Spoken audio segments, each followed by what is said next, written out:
Let's see. Hey, Jess. Hi. How are you? Good. How are you? Good evening. Good. Yes, it's 7 o'clock here, but it's pitch dark. What time is it there? It's 10 a.m. Okay. It's so weird being across the world, you know? I know, but we love technology for that reason. We love it. It's a love-hate relationship. For sure. It's like the world is so small because we can connect from literally across the world. So awesome. So thank you so much, everyone, for joining. Jess and I, we're really here to answer any questions that you have. So you can ask them in the comments, but it's hard for us to catch them. So if you don't mind, put them in the question box. It's at the bottom right. There's a little circle with a question mark in it, and we will ask them all. But we got to go in about 45 minutes. So if we miss anything, we'll answer them in the comments at the end. But West Lives Free. What's up, ladies? Carnivore for life. We should come up with some kind of thing with the C and the F and the L. A gang sign? Her. Just Exactly. Carnivore Yes. for Oh life. yeah, like a tiger thing or something. That's awesome. You look gorgeous, by the way. Well, thank you. I actually just had a little video date, just meeting someone for the first time. So that went well. I think we'll probably go on a real date. Ooh, Yeah. that's fun. So That is interesting. Little known fact, I met my husband online, and I don't miss those days of having to like Skype. That was when Skype was a thing instead of Zoom.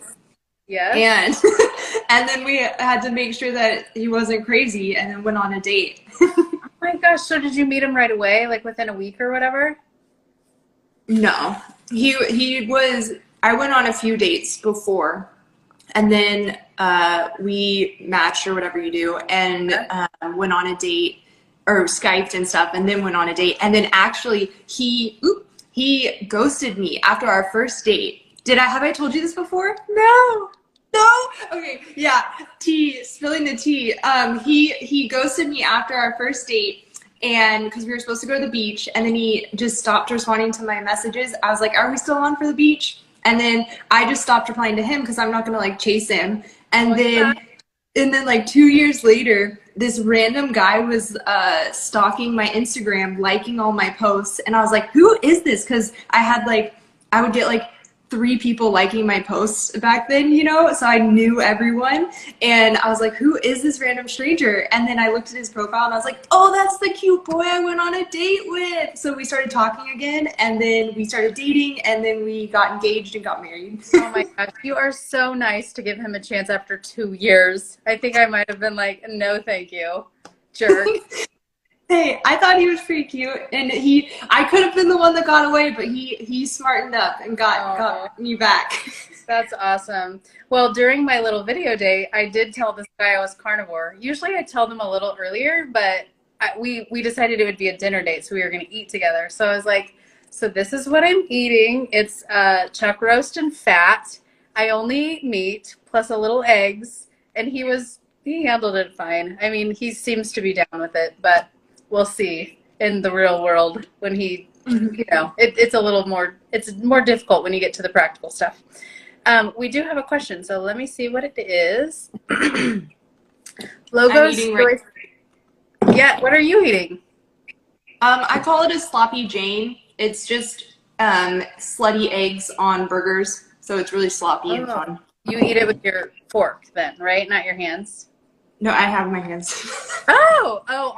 Okay, you're using the burger patty as a little shelf. I gotcha.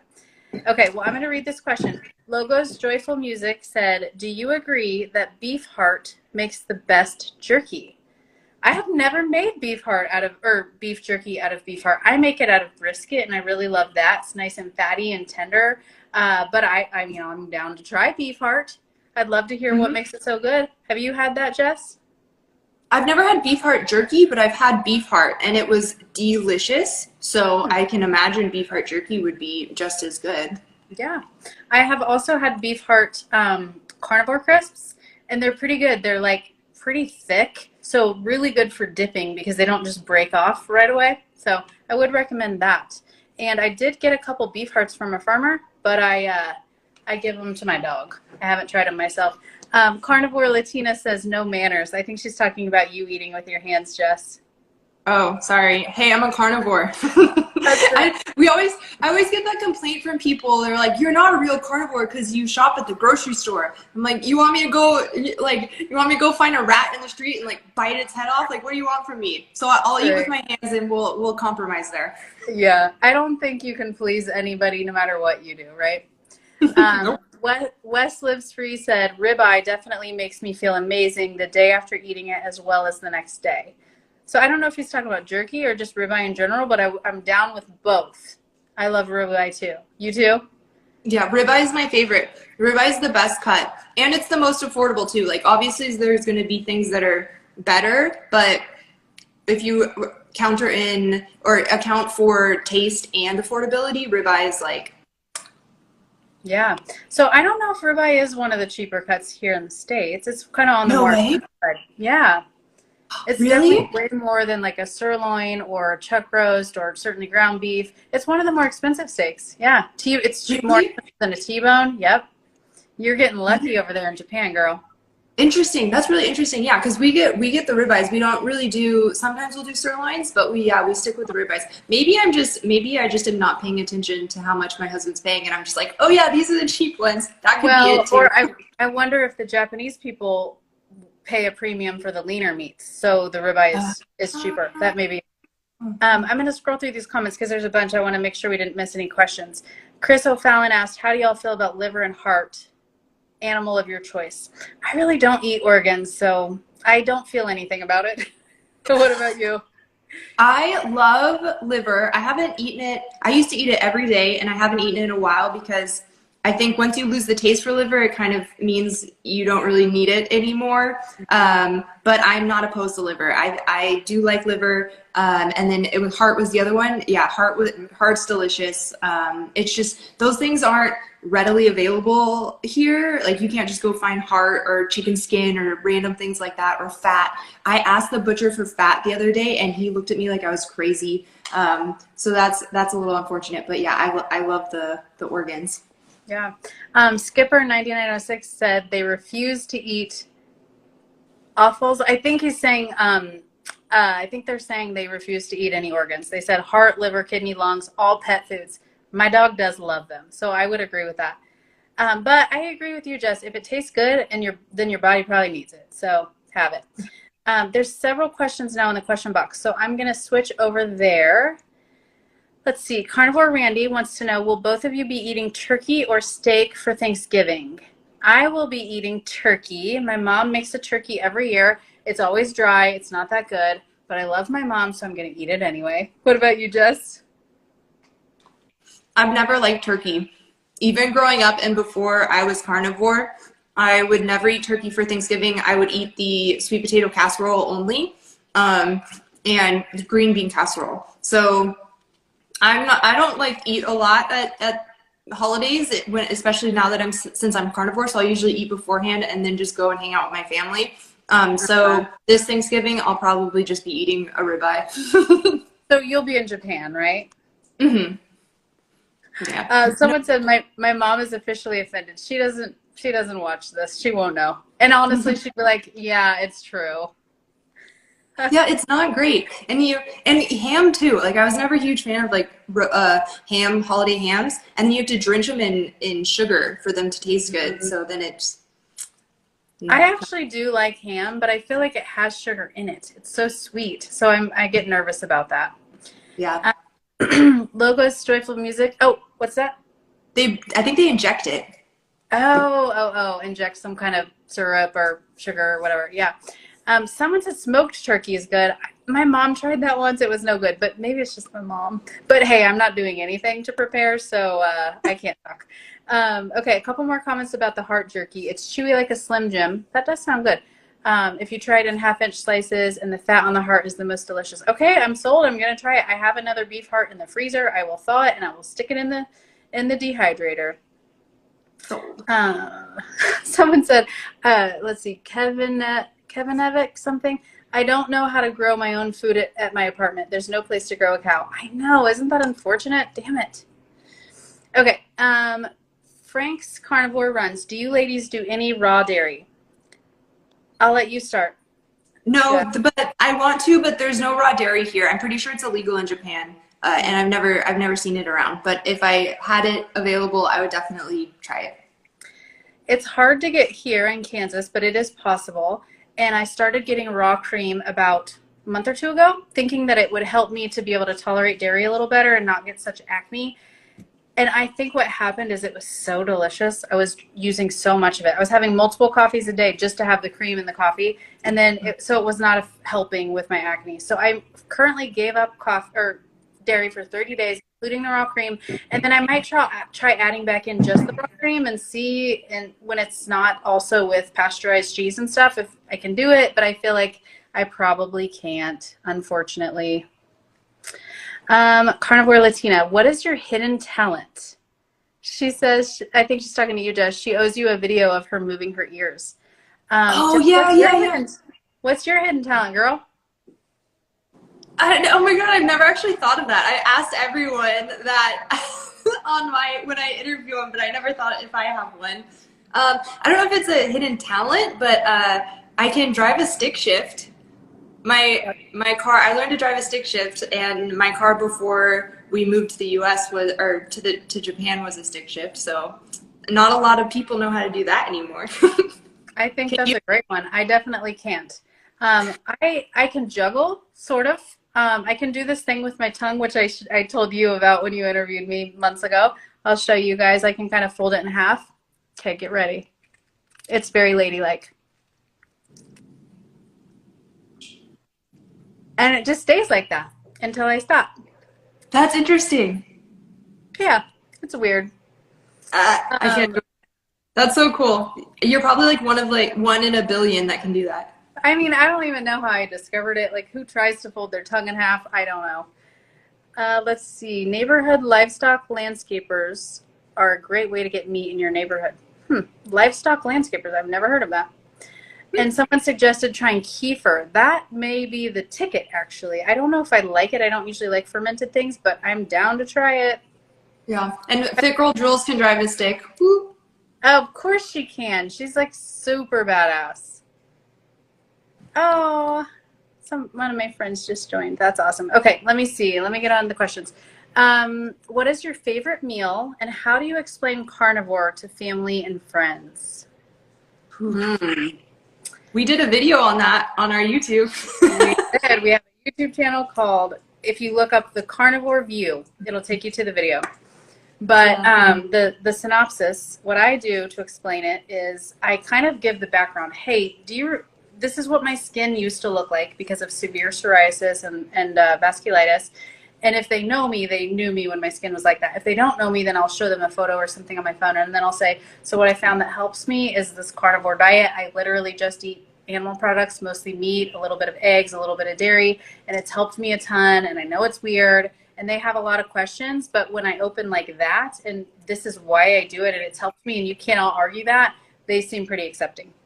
And my favorite meal, a ribeye with fat. Ribeye, you can't.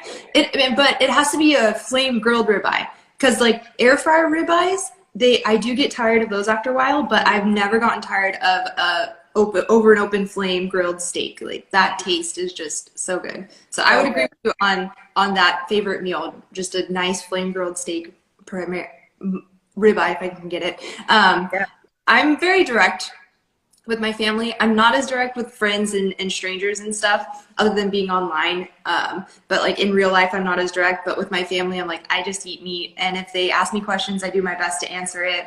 And if they think I'm crazy, I don't care. I don't care. I'm very direct, and it's like a take it or leave it kind of thing. And if they want to try, they can. If they don't have to.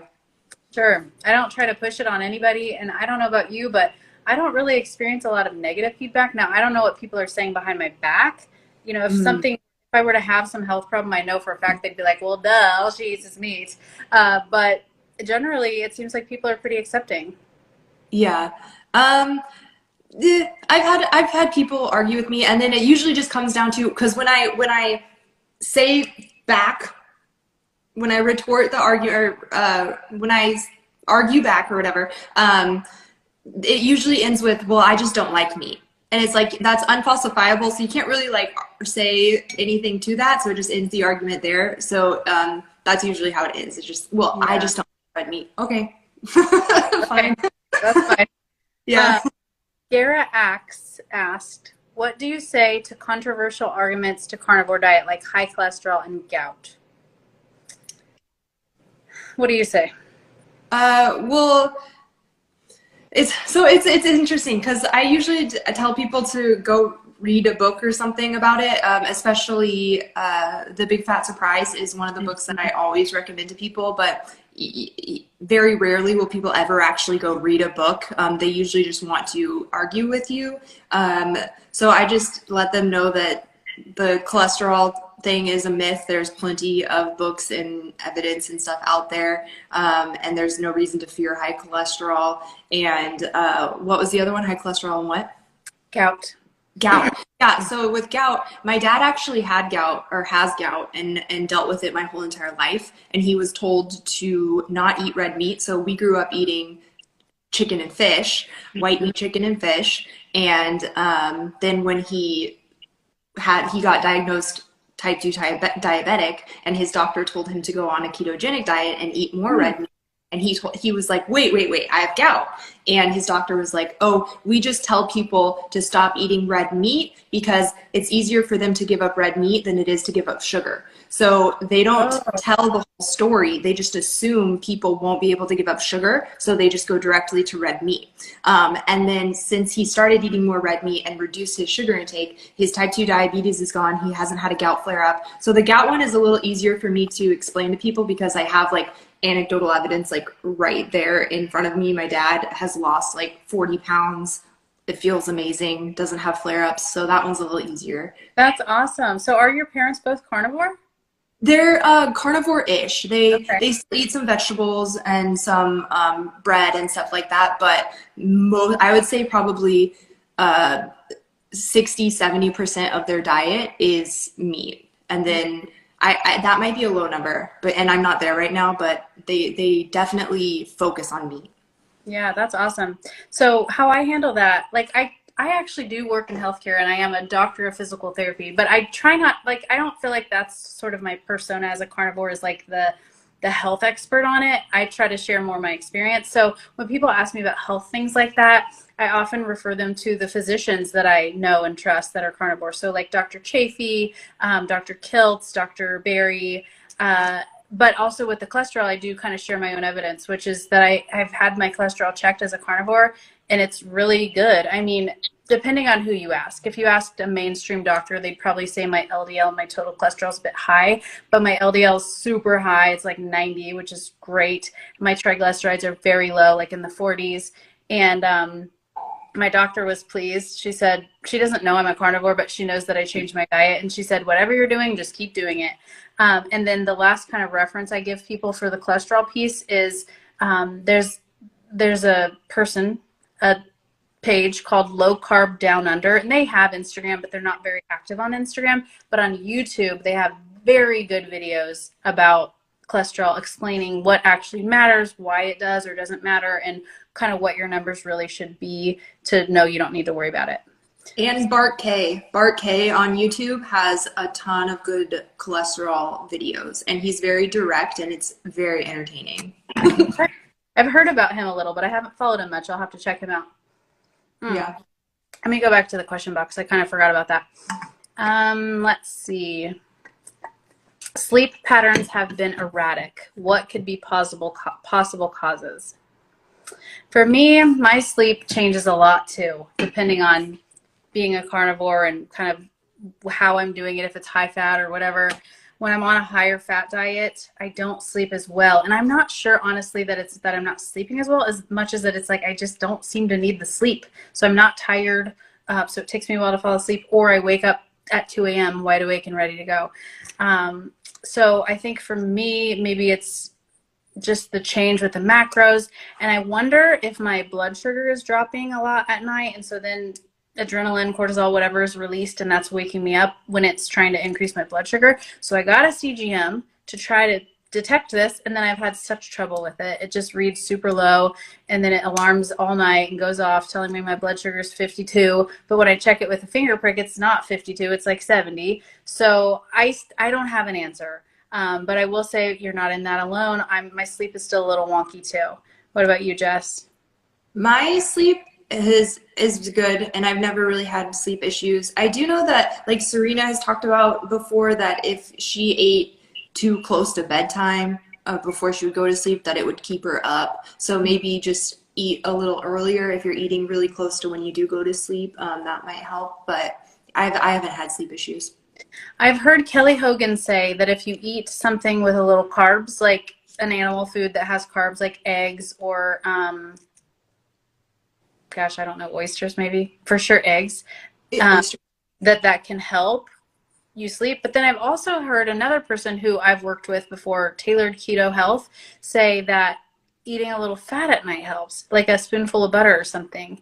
I haven't really done any of those things because it's kind of annoying, but it doesn't bother me enough to change anything. So I haven't tried that, but those are things you can try. And Serena's on. She said she wakes up multiple times per night either way, but she sleeps much worse if she eats before bed. Okay. Mm. Okay, so Confederate Zach said 70. That's crazy. I get shaky as soon as I drop below 83. That's my threshold. Yeah, my blood sugar is often, even with a finger prick, like 68, 62, on very rare occasions in the upper 50s. But I feel fine, so seems to be not a problem. Do you check your blood sugar or anything, Jess? No, I have a thing though. I have a little prick Oh, you thing. do? I Uh-huh. just so bad at staying organized and tracking it. I've wanted to do it and make a video of my carnivore meals and how it affects my blood sugar, and I'll track it for like 2 times and then completely forget. And then I'll even set alarms on my phone, like, you need to track it's been 2 hours, it's been 3 hours. And then I haven't been able to complete one day because I'm just like, I'm so unorganized and Well, I know that for you, one of the best things about carnivore is that it's so simple and you don't have to do all that. So just don't worry about it. I'm I definitely still, I'm not a person that needs data and numbers and things on a page. I'm not that person. I'm not that motivated to keep track of those things. yeah, I hear you. So I have been doing all that. I check my ketones and glucose every morning. I tried the CGM thing. I'm not done trying, but I feel like it's not going to work. But I also am in a very fragile point, I would say, where I recently weaned off my medication for my psoriasis. And so I'm trying to stay in ketosis and do all the things exactly right as I sort of get further and further weaned off, so I can make sure I'm doing everything right and then sort of slowly loosen up a little bit as long as my skin is not reacting. And I actually wanted to talk about that a little bit. So somebody asked me if your psoriasis comes back, will you say the carnivore diet didn't work and give up? And honestly, no, I wouldn't. I might say, with the severity of my disease, the carnivore diet definitely helps because my skin was so bad. If you guys have seen my skin, it was so bad when I was on medication. It wasn't like I wasn't already on the meds. And so the carnivore diet really helped stabilize it, get rid of it, and has completely eliminated all of the sort of secondary side effects from the medicine. So if I needed to go back on the medicine, first of all, I will share that completely. I don't want anyone to be misled by anything I'm saying, but also I would just be on the med and be on the diet because I do way better like that. So I'm happy to talk more about that if people have questions, but just wanted to be real clear about where I am on that. Okay, a couple more questions here. Miriam said, is it normal to feel tired at the beginning on carnivore diet? I'm on a sending week and I feel so tired. I think maybe she's saying she's like 1 weekend. And I think to me that does seem pretty normal because your body is switching from using carbs as fuel to using fat as fuel. And that transition period where your body no longer has glucose in your bloodstream, but now it's got some glycogen in the organs, it's going to use that, and then it runs out of glycogen and it's like freak out mode. That period of 1 or 2 weeks, I would say, can be kind of lethargic, sort of tired. increasing electrolytes may help, but you're probably still going to feel like that a little bit. Have any other thoughts on that, Jess? Yeah, yeah, I have thoughts. I also have noticed that like a week before my period starts, I feel more tired than usual. And that's actually one of like the only PMS symptoms that I have right now, like left from carnivore, which is really cool because PMS used to suck, and now I just get tired the week before. So it might be like a hormonal female thing too. Sure. That's a good point. Okay. How much protein do you ladies eat daily? Jess, do you know since you don't track? No, I have no idea. I'm guessing maybe like 60/40 is where I'm at right now. As far as macros? Yeah, like Okay. protein to fat. I'm not organized enough to weigh and track my food. I usually cook all my food frozen, so I won't weigh it anyway because Yeah. you're supposed to weigh it before instead of after, which I don't completely understand that because you're Yeah. eating. Why, like, do you understand that? Like, do you weigh before? Because you're not eating that, you're eating the cooked version. Yeah. Okay. So with fat, I do weigh after because so much of the fat is rendered off. So you're not getting that fat. But with the protein, some of the fat and a lot of the liquids are rendered off, but there's still like the density of the protein and the calories in general, I think is still in there. So that's my guess as to why you do it before. I do try to do it, but I just don't get too uptight about it. But I eat about, as far as grams of protein, I eat about 90 on the low end to 150 on the high end. That's because I'm doing a high fat carnivore diet and kind of keeping an eye on my calories to keep them somewhere like below 3,000 basically. Some usually more like below 2,500, but sometimes more. And so, but before that, I bet you I was eating 250 grams of protein per day. And I didn't seem to have any trouble. Now, I wasn't really in ketosis. And now that I'm trying to be in ketosis, I try not to eat that many grams of protein.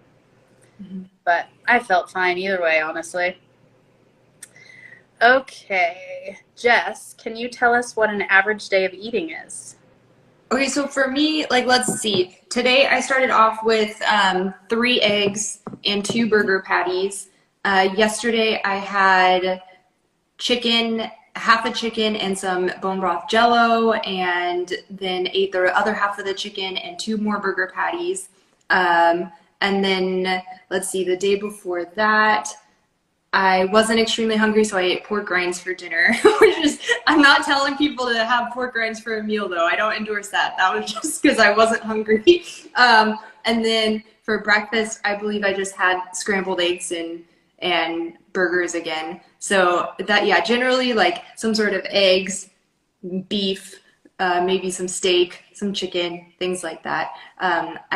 But yeah, I really need to start tracking because people ask that a lot, and I always am like, I don't know. Yeah. What if you just took some photos of your food for a couple days? Would that be easier? And then you could just kind of share the photos and not have to mess with all the tracking and stuff? Yeah, I do. I do always, if you guys follow me, I will always put my food on my stories of what I'm eating. And then I do have what I eat in a day reels too. But yeah, so but I don't have an app or anything. I tried getting the app and like putting food in, and it was just too much. I couldn't do it. Yeah, to your point, for me, that used to create binges when I would try to track and then I would not track something. It's like, well, I already messed up and I didn't track it, so I guess I'll binge. But I seem to be cured of that, so that's no longer an issue. Yeah. Let's see. That, Go ahead.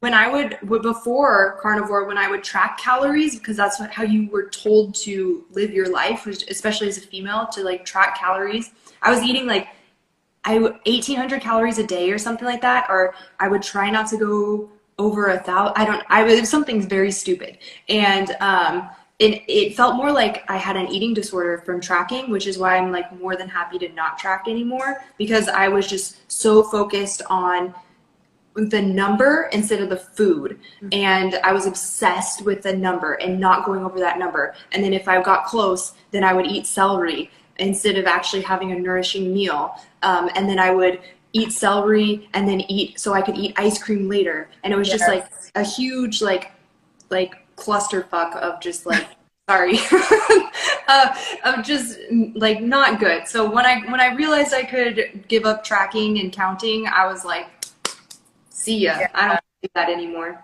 Yeah, I can really relate to that. There have been times in my life where it would be more like rationing calories for the day. So I'd eat barely anything for breakfast, barely anything for lunch, and then at dinner I'd eat a bunch, and then I would eat all these like 100-calorie packs, you know, those fake food junk crap that you can get at the store. But then I couldn't stop, and I would end up binging, and it was a whole big mess. Our friend, the dancing carnivore, also had pork rinds for dinner, so you're in good company. Okay, there's a few more questions in the comments. I think, or there's several in the comments, and I'm having trouble keeping up with this. So if you have a question, put in the comment, please put it in the question box, because we've got about 14 more minutes, so we'll answer as many as we can. Let's see, over every overland. What are your thoughts on alkaline diet, alkaline water and juicing? I mean, that's very different than what we do, because we don't, I mean, juicing, we don't, that's the opposite of what we do. So I don't have any thoughts. I don't do it. I wouldn't do it. What do you think, Jess? Yeah, I don't really have any thoughts on the alkaline. But I know he's controversial, but Paul Saladino has a video on it if you want to look at his YouTube that talks about it, and he talks about how it's not actually, might not actually be the healthiest things for humans, because if you're too alkaline, it might be kind of dangerous. So if you want like a doctor's perspective on it, Paul has a video. And if you're considering alkaline and also eating meat, I mean, that's going to affect the acidity in your stomach, which is going to affect your digestion. So, I mean, if you want to follow something really closely that's veggies and fruits and alkaline, whatever, maybe that can work depending on what your goals, whatever. But it's just not, we are not the experts on that, I'll say. Let's see. Felicia Nogriergo. Okay, forgive me for butchering these names. What markers do you look for when shopping for good quality pork and chicken? So I don't really look for anything in particular. I don't go out of my way to get organic or anything like that. I do try to buy from farmers when I can, but often, like for pork and chicken, most of the time I just get it from the grocery store, whatever I see. Now, some of it is super duper cheap and it's like packed in water and vinegar. I don't really get that. I just try to get more of a fresh cut. That's a little bit more expensive, but I do have an order with a farmer to get a whole pig. So I am going to do that. And I think that's best if you can, but like, you know, not a lot of people have access to that. What are your thoughts? Yeah, I buy what's available at the grocery store right now. And when we get back to the States and I have access to like a local farmer and stuff like that, I'm definitely going to try to be more conscious of the meat I'm buying. But right now I'm just buying what I can and eating it. And I think it also has to do, like, if you have get those reactions to animals that are fed corn and soy and stuff like that, then yeah, you probably have to be more conscious of what you're buying. But not everyone is going to have those reactions, but I know some people will. But I haven't so far, so I'm blessed for that. Yeah. Okay. Carnivore Randy, do you worry about how much water you drink per day? You do, right, Jen? You try to drink a certain amount? So when I'm doing 75 hard, I have to drink a gallon a day. So I track it all day. I make sure I get a gallon, but I'm off of it right now. I just finished a couple weeks ago, and then I'll be on it again in a couple months. So now I don't track my water at all. I try to just drink to my thirst, but I pay attention to my urine. If it's like really yellow, I force myself to drink more. I want it to look like lemonade. So that's about as much as I worry about it. What about you? Yeah, I don't, I'm not a tracker. I just drink when I'm thirsty, but I do like sparkling water, and I've been drinking this one. Cause yeah, again, there's like not a lot of options here. So it's like sparkling water or bottled water. So I'll drink more sparkling water when I can. And yeah, I don't have like issue. I used to get cramps though, but those went away. So I guess I fixed whatever was happening. Yeah, that's awesome. I like sparkling water too, but it's the one I like is kind of expensive. So I try to limit myself to one per day. Oh, really? Yeah, no, this is kind of expensive too, but I like it. I like it better than bottled water. Yeah, bottled water. So, and you like Topo Chico, right? I do. That's my favorite. Yeah, that one's pretty good. The Topo Chico line, what I was like before Carnivore too, I drink that one so much, but they don't have that here. Yeah, so good. Okay, here's kind of a question, kind of a compliment. Even though you guys are cool and humble, do you guys realize you guys are really cool and humble? Well, that's really nice. Thank you. I think we both just kind of, I don't know, don't take ourselves too seriously and are just down to be kind of honest about stuff. Would you agree Yeah. with that? Yeah, yeah. I'm think it's cool someone thinks I'm cool. I feel like I'm kind of like a dork, so Oh, well, I adore you. And I talked to a couple people before I got on and I said, I'm talking to my friend Jess. I'm so excited. I always love chatting with you. yay. So I was on a live too, and someone asked me, I want to share with you. Someone asked me who I was closest with, and I was like, I'm closest with Serena and Jen, and so Oh, I was like, I don't think she's watching, but Jen, I don't know if she would reciprocate, but I really like her, and I felt like I was oh, like fangirling.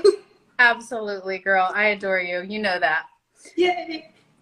Okay, a couple more minutes and a couple more questions.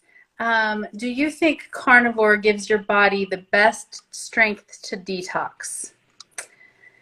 I honestly, to be really clear, to be really honest, I don't know that I even really believe in detox. I think your body just naturally gets rid of the toxins when you stop putting them in. So I guess in that way, yes, I think carnivore helps because you're no longer getting the chemical, well, I suppose it depends. Maybe your meat has some hormones and stuff, but as far as like pesticides and chemicals from the vegetables and or the plants and anti-nutrients and whatever, I guess I don't get super into that stuff. But if I were to really think about this, I would say getting rid of that stuff. Yes, I would say that detoxes you. Do you have any other thoughts on that, Jess? No, I think it would be, I did see, I think it was No Reason to Be Vegan, put it on their stories that I guess there was a study or something that egg whites, I believe, helped reduce like the microplastics that were found in humans. Oh, So I thought that was interesting. If that could help with like taking out microplastics. I don't think they made it into a post though. I think it was just on their stories. But huh. I was like, ooh, I'm gonna eat some more eggs because I don't Yeah. want any plastic in me. You know what's funny? I have barely eat egg whites now because I'm doing high fat, and so I like to eat meat with my eggs, like bacon or steak or whatever. So then when I add the egg whites too, there's just so much protein. It's kind of hard to keep the protein low, so that does make it complicated. But I do love a good whole egg. I love eggs too. Okay, let's see. Frank's carnivore runs. Let's see. My wife asked why carnivore women always have the best skin tones. I think it's from all the fat, to be honest with you. And we both put tallow on our face too, right? To sleep. Mhm. So I think that helps too, just like a glowy complexion. Um, but yeah, my skin is better than it's ever been on a carnivore diet, and especially when I don't eat dairy, then I don't have as much acne. But yeah, any Yeah, other? my skin's better than ever. I had acne from sixth grade until I started carnivore, and it was one of my biggest insecurities. And I still have like some scarring and stuff like that, but my skin is like better than it's ever been. And I'm so happy with it, and I'm finally confident in going out in public without wearing makeup, which is huge. I've never been able to do that in my life, and now I can go out in public. And I even did some lives. I think I did a live with Sally once, and I wasn't wearing any makeup, and it was kind of red, but like I was proud of myself, you know? I've Yeah, never do that. that's so awesome. I also get Botox, so I just got it. Really? Can't really bring my eyebrows together, and I can't make many wrinkles when I go up. So, you know, some carnivores are super duper natural and no chemicals and whatever. I'm not really that. I think the carnivore diet makes my skin look great, but so does Botox. So I I'm get that about every 6 months. I'm all natural, Jen. I don't know. I definitely Well, like with your my dyed hair, is that what you're saying? yeah, this is how my hair is. I'm all natural. I don't put any chemicals on my body. Yeah. Oh gosh, that's funny. Minnie Pete asked, how do you keep tallow from getting on your pillowcase? I probably do get a little tallow on my pillowcase. I haven't really looked to see. It doesn't seem greasy, but it does kind of get in my hair sometimes. Like my hair will be a little greasy on the edges. So I'm sure it's getting on the pillowcase, but it doesn't seem to be a problem. Have you had any issues with that? No, but I sleep on my back, so because when I was a kid, I did like, I don't know if you ever saw the Geisha movie where they had to like train to sleep on those like little like wooden things. Have you seen that movie? Yes, Yeah. I remember that. Yeah, so when I was a kid, someone was talking about how like if you sleep on your side, you're gonna get eye wrinkles, and I was like, I can't have eye wrinkles. Like 15-year-old me is like, oh my god, eye wrinkles, and so I trained myself to sleep on my back, like the geishas, and so now I just sleep on my back. Well, now you won't even need Botox. Good for you. Yeah, well now I'll just have my like crow's feet from like laughing and stuff, which I'm totally fine with. Yeah, that's a perfect sign of a happy life.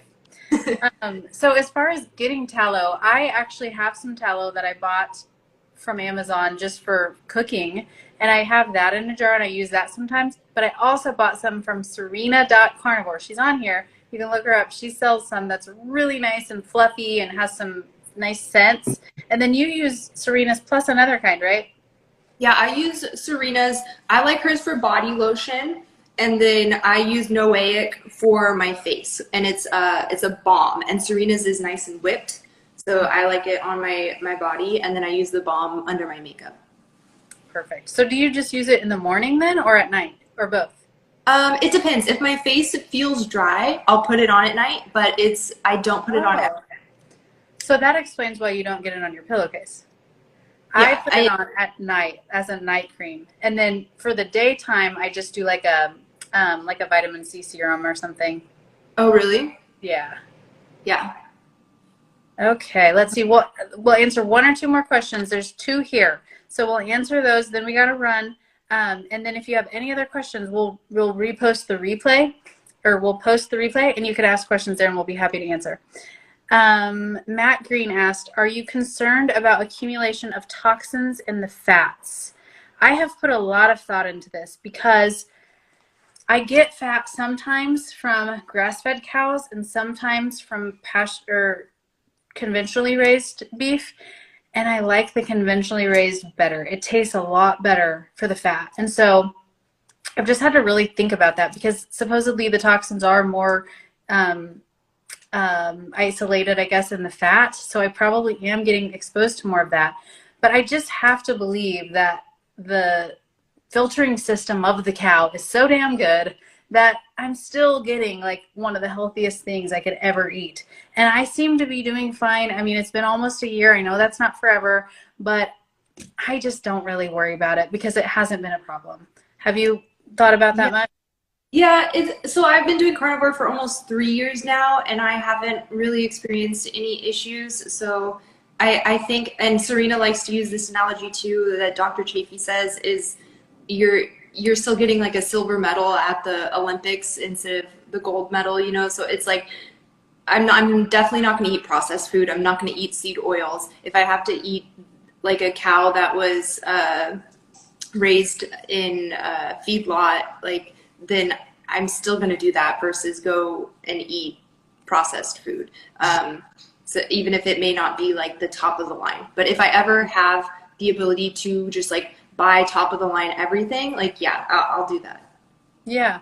And another thing, I do like data. So currently my data has been mostly ketones and glucose and weight and stuff like that. But I want to start exploring more with different labs that would have different toxicology reports and stuff like that. So I'd like to get more data, and then I can share that kind of stuff with you and hopefully show you I don't have any buildup of toxic issues from eating conventionally raised cow fat. Mm-hmm. So we'll get back to that. Let's see. I think we too just need to like focus on one problem at a time. Like right now they're trying to push veganism. So if we can just like get people to eat more meat, whether it's grass-fed, grain-finished, that thing, sort of thing, I think like focusing on just making meat the priority, right, and then worrying about the conditions of the meat, I think that it is more on a large scale, like what we should be doing right now. Keep the main thing the main thing. We're going to answer one more question and then we'll run. So let's see if I can not delete it. Do you ladies season your protein or do you only use salt? I'll let you start with that one, Jess. I only use salt, and I use Redmond real salt. My answer is exactly the same. I only use salt. I don't know, I'm like weirdly particular. I try to be as carnivore as possible with the exception of coffee. I do occasionally use smoked salt, which I hear Redmond has some good smoked salts. I haven't tried it yet. And if I go out to eat, I will eat the meat that had other seasonings on it. But when I make it for myself, just salt. And it's freaking delicious. You don't need anything else. Yeah, the Redmond real salt is really delicious. It's crazy too when you get it and you try it and then you try table salt next to it. It's insane how different it is. It tastes like the table salt tastes like they're intentionally trying really hard to make it salt, like it's a fake flavor, and the Redmond just tastes like, oh, this is salt. And That's so funny. Now I want to try it. Yeah, you haven't done a taste test like back to back? Once I started with the Redmond real salt, that's all I've had. So I'll have to.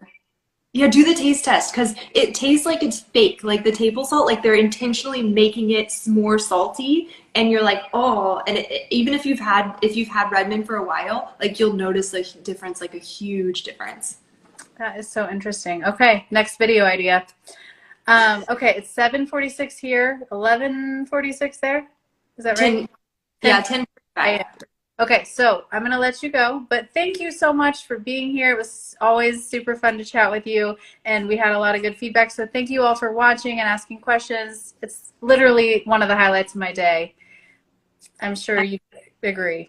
Yeah, no, I had so much fun. I love hopping on here and chatting with everyone, and it's like a little like community get together too. Like I think we should do more of these and just like hear more about other people's experiences too and stuff, and not just answer questions about us, but like hear from you guys.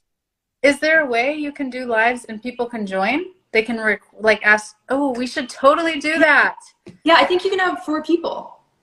But like, could people come on and off as we go and kind of share their stories? I love this idea. Yay! Okay. Okay. Well, enjoy your day. I'm going to go to bed soon. And all of you guys, thank you so much for watching. We'll see you soon. Bye. Bye.